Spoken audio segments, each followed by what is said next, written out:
With cuts probably happening today, I'm going to try my best to predict what the roster is going to look like.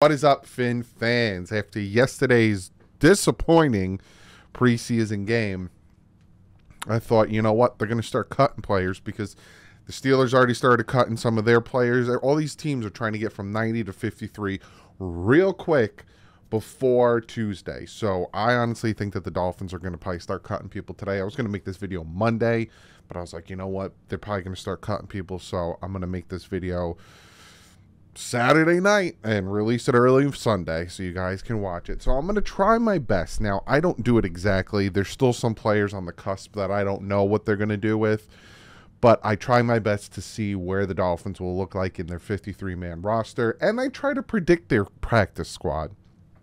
When we get to the practice squad, I will talk about the rules of the practice squad and how they're a little bit different now. But let's jump into this.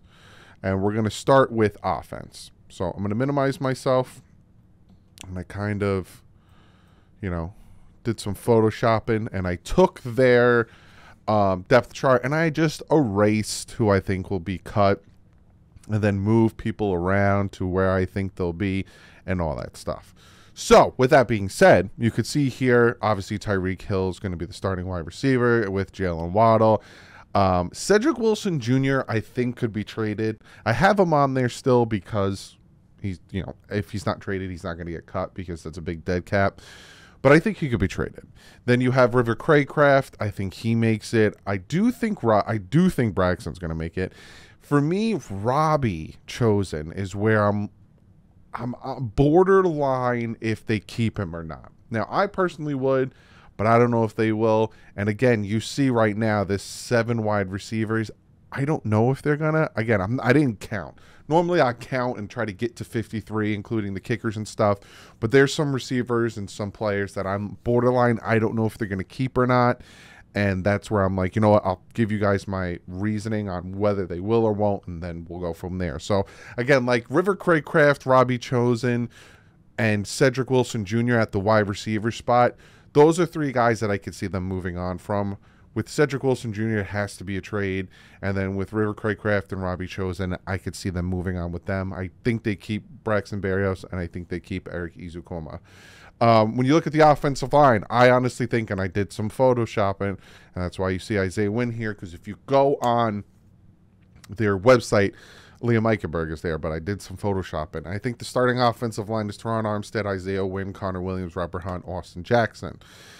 Backups, Kendall Lamb, Dan Feeney, Robert Jones, and Cedric Abuhi, and Ryan Hayes. Now, for me, Ryan Hayes is the iffy. I don't know if they keep Ryan Hayes or not. And if you noticed, there is no Liam Eichenberg. I think they move on from Liam Eichenberg. I think they release him. Hasn't played in how many weeks? He hasn't really practiced in how many weeks? I think they move on from Liam Eichenberg. Yeah, I think that's something that happens. I think he's just not producing, and he's better set to try on another roster and see if he can bounce back there. So now, again, with Ryan Hayes, does he make it? Does he not? Does he go to the practice squad? That's where I'm iffy. But other than that, I think I am pretty solid on where I think, the offensive line looks. I think they could carry 9 offensive linemen. Then you have tight end. You have Durham Smythe, Tyler Croft, Eric Sorber, and Elijah Higgins. This one's another one. John Embry said the only guy who's safe is Durham Smythe. I just was like, you know what? These are the guys I see on the field during training camp. Tanner Connor came back, but again, he barely saw any time. Same thing with Julian Hill. So that's why I came to the decision of those 4. Alec Ingold, he's not going to go anywhere. Now, when it comes to the running backs, the odd man out for me was Myles Gaskin. Now, again, this all depends on what happens with Jonathan Taylor. If Jonathan Taylor does get traded to the Dolphins, I think one of these running backs gets sent in the package back to Indy. To me, Jeff Wilson Jr. or Raheem Mostert will be traded. I would prefer to keep Raheem Mostert, and I would prefer it to be Raheem Mostert, Jonathan Taylor, Chris Brooks, Savon Ahmed, and Devon Achane. But even like Chris Brooks, I could see him going to the practice squad. And then again, if the trade does happen, it would be Raheem Mostert, Jonathan Taylor, Savon Ahmed, and Devon Achane are my 4 running backs. And if the trade doesn't happen, just swap out Jeff Wilson for Jonathan Taylor. Pretty simple. And then your quarterbacks, Tua's obviously the starter, and the backups, Mike White and Skylar Thompson. Skylar Thompson played bad yesterday. Does he get cut? I doubt it, but could they try to stash him on the practice squad? Possibly. Will he make the practice squad after what he did yesterday? There's a possibility he does. I don't feel comfortable with Mike White. He's still in concussion protocol. I don't know what they do with the backup quarterback situation. I'll leave that in their hands, but it does make me feel uneasy. Plain and simple. Now we look at the defense. And do I need to move myself? No, we're good. Again, I moved some players around, moved some pieces around. Now, hopefully the guys come back and play, but my starting defensive line is Christian Wilkins, Raekwon Davis, and Zach Sealer. Behind them, Deshaun Ham, Brandon Peely, and Emmanuel Ogbah. Now, is Emmanuel Ogbah going to be on the team? I don't know. He could be traded as well. We'll see. I'm pretty sure that they are trying to trade him and Cedric Wilson Jr. They played a lot yesterday, so there's a possibility that those guys get traded. But as of right now, I think those are your 6 on the defensive line. Linebackers, I don't think this was very hard for me to do. Jalen Phillips, Jerome Baker, David Long Jr., Bradley Chubb. Their backups, Malik Reed, Channing Tindall, Duke Riley, and Andrew Van Ginkel. Very simple to the point. There could be more depth at the middle linebacker spot.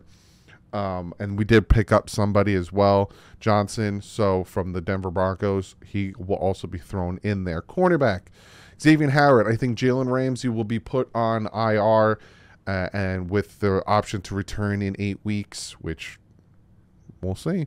I think after the week 10 bye, he'll probably come back. So you can take Jalen Ramsey out of there and you can plug in anyone else until Jalen comes back. Nick Needham. He has to come up off the pup by Tuesday. If not, he's 4 weeks minimum on the pup. Kader Kohu, Cam Smith, Justin Bethel, and Eli Apple. And for your safeties, I have Javon Holland, Brandon Jones, Elijah Campbell, Deshaun Elliott, and Trill Williams. I do think McKinley gets cut. I've not been hearing good things about him. I think these are going to be the safeties you run with. But I do hear that the Dolphins are having a hard time finding a safety opposite of Javon Holland. That's why I got 3 right now. Brandon Jones, Deshaun Elliott, and Trill Williams. And then when it comes to special teams, we know who the kicker and punter is. And Braxton Berrios is going to be your kick and punt returner. But yeah, so that's what I got for the roster predictions. Again, it definitely wasn't an even 53. I might be over by a few, but I gave you my thoughts and opinions on the guys that could be here or there, and especially trades that could happen. You're going to hear a lot of trades. You're going to hear a lot of moves because a lot of teams have to go from 90 to 53 from today until Tuesday. There's still a team that's playing today, I think. Let me double check that. I think there's still a team that will be playing today in the Saints and Texans. That is happening Sunday at 8 p.m. So some moves will be happening even with those guys having to play. And then Monday, cuts will be happening even more and more moves will be happening. So a lot of fluidity is going to be happening for the next couple days. Now with practice squad, like I told you I was going to talk about, the practice squad is now 16 players. It used to be 10. And then after COVID, they bumped it up to 16. No more than one occurred NFL season used to be the thing, right? You couldn't play more than a season, essentially. And then it was, okay, 2 seasons, but certain stipulations. Now for 10 players, it's still the same old rule, but 6 players, it doesn't matter how many occurred seasons you've had. It could be vets. It could be anybody.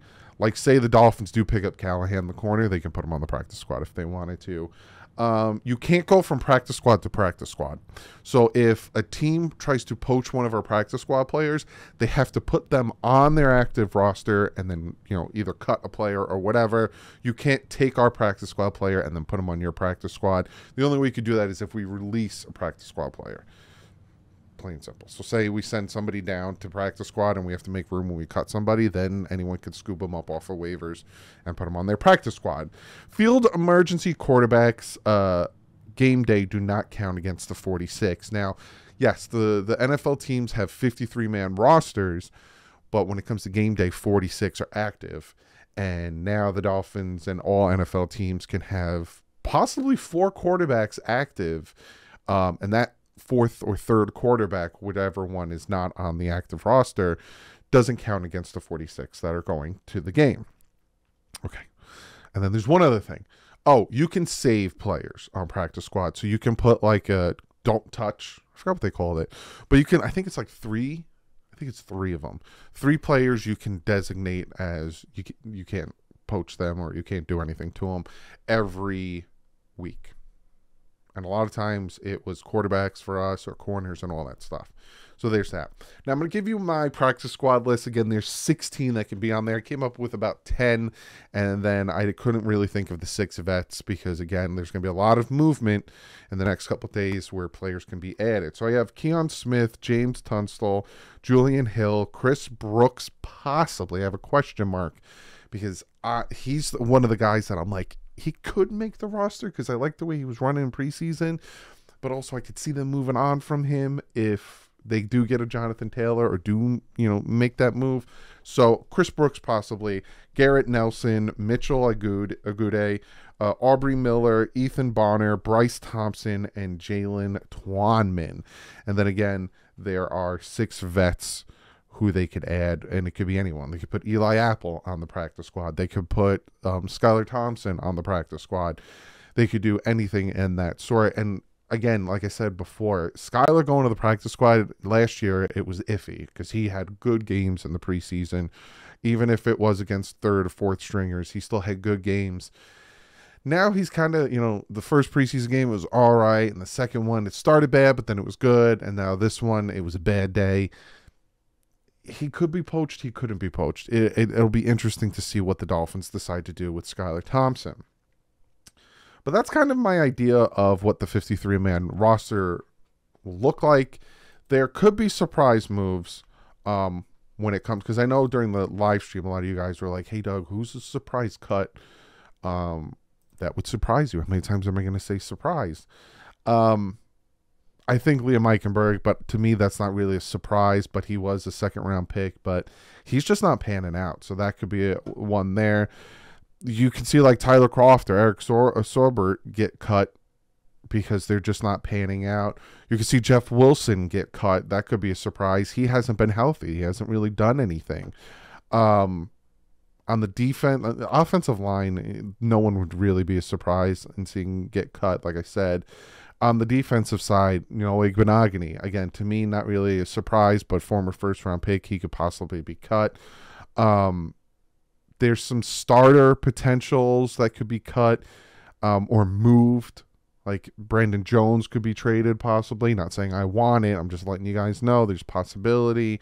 Deshaun Elliott, the guy we just brought in. But again, Vic Fangio is a guy who's not going to mince his words, and he's not very happy with some areas of the defense, so he might want to bring in his guys. And there's Callahan out there. There is Raheem Hicks out there, and we have 2 weeks till we play. So you can learn some things in 2 weeks to help this team, especially in depth. Emmanuel Ogbah, I don't think he's going to be cut, but he could be moved. He definitely could be moved. It's a huge cap saving to try to move him for nothing, for peanuts. Hey, we'll trade you Emmanuel Ogbah. You give us a 7th in 2027. We don't care. But there's some moves that could surprise you, and we'll find out. It's going to be a trickle. Like with the Dolphins, they're done, right? Like I said, the Steelers already started cutting people. Some transactions already started happening. Expect it tomorrow and Monday, and then especially Tuesday, you can expect it. Now, with Jonathan Taylor, That deal in that situation has to be done by Tuesday. Because again, Jonathan Taylor's on the PUP. They need to decide, is he going to be on the roster or not? Are we going to keep him on the PUP or not? If he stays on the PUP, it's minimum 4 weeks, yada, yada. From what I'm hearing, the Dolphins gave a very reasonable offer, and the Colts are being stubborn. They want a first, and they're going to wait and see if they can get a first from somebody. No one's going to give a first, especially because Jonathan Taylor needs a new contract. No one's going to give a first. So the way I see it is, unless a team comes out of nowhere, scoops in and says, we'll give you a first, it seems like it's the Dolphins, because the Dolphins, from my understanding and from what I'm hearing, are the only team that are aggressively going back and forth with the Colts. Okay, hey, what about this? Because they rejected the Dolphins' first offer, and then they came with another one. It seems like there's a back and forth conversation happening. So right now, maybe the Dolphins are hush-hush, staying back like, all right, we're going to play our preseason game. You think about what we said, and then come back and be like, but if the Dolphins feel confident in their season, and if they think that that first-round draft pick is going to be like the late 20s, 30s-ish, you know, they think they'll go that far in the playoffs, do you think you should send that for Jonathan Taylor? But from right now, it seems like it's a stalemate, and it's up to the Colts. Now, will the Colts keep Jonathan Taylor and Jonathan Taylor sit out? I don't know. That situation is very up in the air, but that's the only updates I have on that. So we'll see how all this pans out. It's going to be a crazy couple days when it comes to transaction and players movement and all that stuff. I will keep you guys updated. If there's a big chain of events of cuts and stuff like today, I'll make a video later on in the day. Just give you guys a synopsis of everything that happened, unless there's a big move. Like if the Dolphins do end up trading Cedric Wilson Jr., or they do end up trading Emmanuel Ogbah, or they do finally get Jonathan Taylor, I'll make a video as soon as it happens. But other than that, I will see you guys either later today, definitely tomorrow. I have a ton of content planned for the next 2 weeks. So like usual, stay classy. Life ends up.